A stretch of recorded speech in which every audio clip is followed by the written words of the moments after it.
आज भारत में लाखों करोड़ों महिलाएं ऐसी है जो हैवी ब्लीडिंग की समस्या से परेशान है।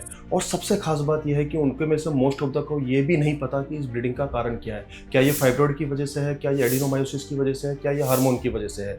और मोस्ट ऑफ द को जब ये पता पड़ता है कि उनकी ब्लीडिंग फाइब्रॉइड की वजह से है या एडिनोमायोसिस की वजह से है, तो उनको most of the time doctor से केवल एक ही सजेशन मिलता है कि आपको ऑपरेशन कराना पड़ेगा, बच्चेदानी निकलवानी पड़ेगी।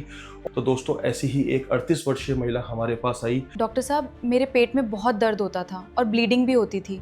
मेरा हीमोग्लोबिन भी 7 तक गिर गया है। मैंने 2 डॉक्टरों को दिखाया है, उन्होंने कहा है कि फाइब्रॉइड है। इसका समाधान क्या है डॉक्टर साहब? मैं आज आपको एक ऐसा ट्रीटमेंट ऑप्शन बताने वाला हूं जो बहुत ही शानदार है, जिसका नाम है यूट्राइन फाइब्रॉइड एम्बोलाइजेशन। डॉक्टर दीपक अग्रवाल, मैं जयपुर से हूं। मैं एक वेस्कुलर इंटरवेंशन रेडियोलॉजिस्ट हूं।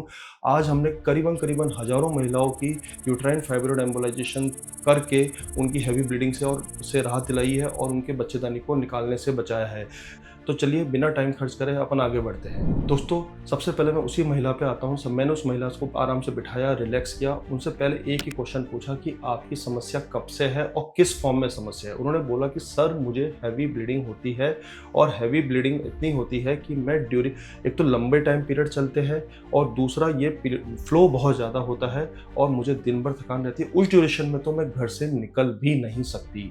दोस्तों, ऑल्दो वो एक अल्ट्रासाउंड हमारे पास करा के लेके आई थी। उसमें जो यूट्रस का साइज़ था, बच्चेदानी का साइज़ था, उसको बड़ा हुआ बताया गया था। उसमें सूजन बताई गई थी और साथ में कुछ फाइब्रॉइड्स बताए गए थे। एक फाइब्रॉइड बड़ा था, कुछ फाइब्रॉइड छोटे थे। हमने ये डिसाइड किया कि हम उनको एवेल्युएट करेंगे, क्योंकि उनका क्वेश्चन ये था कि क्या मैं सर्जरी से बच सकती हूँ। सर्जरी से बचने के लिए हमने उनका फर्दर एवेल्युएशन कि क्या हम इनको यूट्राइन फाइब्रॉइड एम्बोलाइजेशन ऑफर कर सकते हैं या नहीं कर सकते हैं, इसकी तरफ हम बढ़े। तो दोस्तों, अब दूसरा क्वेश्चन ये आता है कि यूट्राइन फाइब्रॉइड एम्बोलाइजेशन का बेसिक कंसेप्ट क्या है। पहले यूट्राइन फाइब्रॉइड एम्बोलाइजेशन का बेसिक कंसेप्ट ये है कि किसी भी ऑर्गन में, बॉडी के यूट्रस में फाइब्रॉइड में, ब्रेस्ट में फाइब्रॉइडिनोमा में, प्रोस्टेट में, किसी भी ऑर्गन में जब उसका इनलार्जमेंट हो जाता है तो हर ऑर्गन को खून मिल रहा है, ब्लड सप्लाई मिल रही है। जब हम उस ब्लड सप्लाई को बंद कर देते हैं, फाइब्रॉइड की ब्लड सप्लाई को बंद कर देते हैं, तो over the period of time fibroid सिकुड़ के छोटे हो जाते हैं और symptomatic as well as fibroid के साइज में और सब में बहुत ज़्यादा आराम मिलता है। तो ये इसका कुल मिलाकर बेसिक फंडा है यूट्राइन फाइब्रॉइड एम्बोलाइजेशन या यूट्राइन आर्टरी एम्बोलाइजेशन का। तो हम वापस से उसी महिला पे आते हैं। हमारा जो एवोल्यूशन बहुत ज़्यादा ज़रूरी है, इसलिए हमने उनको आगे एवेल्युएट करने के लिए सबसे पहले खुद ने ट्रांस वजाइनल अल्ट्रासाउंड किया और हमने उनकी एक एमआरआई विथ एंजियोग्राफी प्लान की।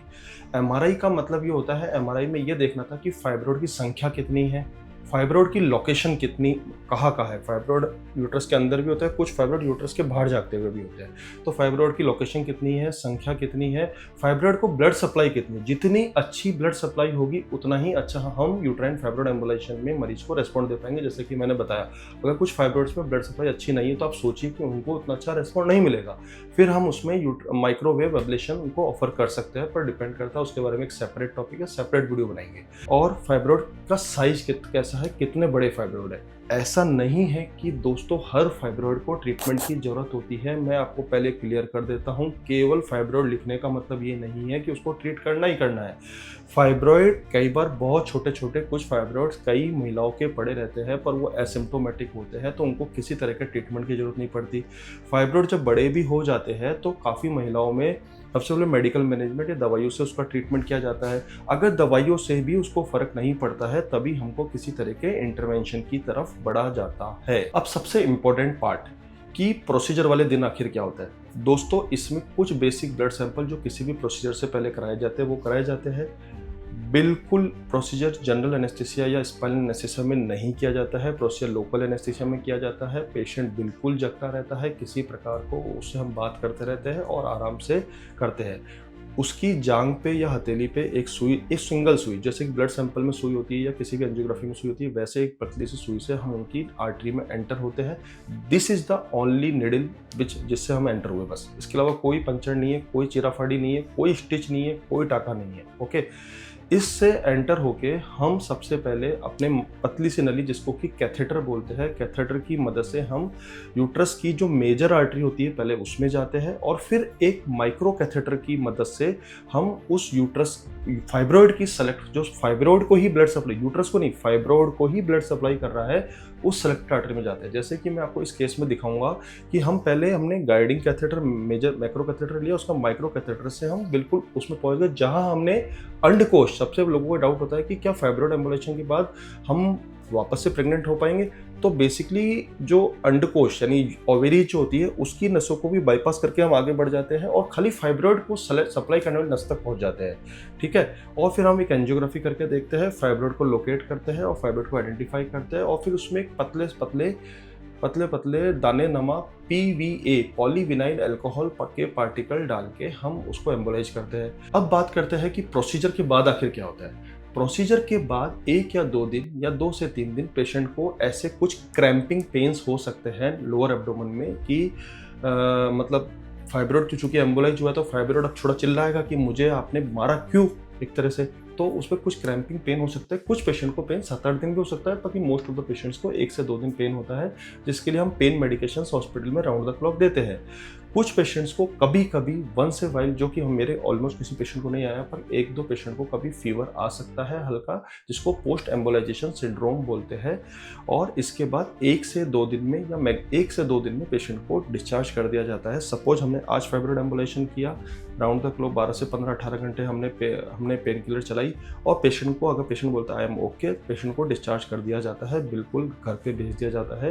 And patient from very next day और विद इन 1 to 2 डेज अपने रूटीन घर के काम रिज्यूम कर सकता है। हम वापस से उसी कहानी पे लौटते हैं कि वो महिला जब हमारे पास फॉलोअप में करीबन बीच में एक बार आई थी, जब उसको बिल्कुल ऑलमोस्ट पेन नहीं था, हमने उनको बोला कि ठीक है 3 महीने बाद फॉलोअप करेंगे। 3 महीने बाद जब महिला आई तो बिलीव मी उसके चेहरे पे एक मुस्कान थी। वो बोले सर अब मुझे पहली बार काफ़ी टाइम बाद ऐसा महसूस हो रहा है कि मुझे पीरियड्स आने से डर नहीं लग रहा कि आएंगे तो आएंगे रूटीन, और मैं रूटीन एक्टिविटी में हूँ, बिल्कुल बढ़िया हूँ। I am very thankful to you. दोस्तों, अगर आपको माइक्रोवेव अब्लेशन ऑफ एडिनोमायोसिस एक सेपरेट डिजीज है यूट्रस की, जिसमें भी पेन होता है, पीरियड्स हैवी आते हैं, अभी तक हिस्टेक्टोमी के अलावा उसका कोई ऑप्शन नहीं था, लेकिन अब अगर आपको एडिनोमायोसिस का भी बहुत शानदार ट्रीटमेंट, जिसको कि माइक्रोवेव अब्लेशंस कहते हैं, इसके बारे में जानना है तो मैं अगला वीडियो इसके बारे में बताने वाला हूं। तो उसको जानने के लिए आप इस चैनल को डेफिनेटली सब्सक्राइब करिए ताकि आपको अगली वीडियो का लिंक टाइम पे मिल पाए।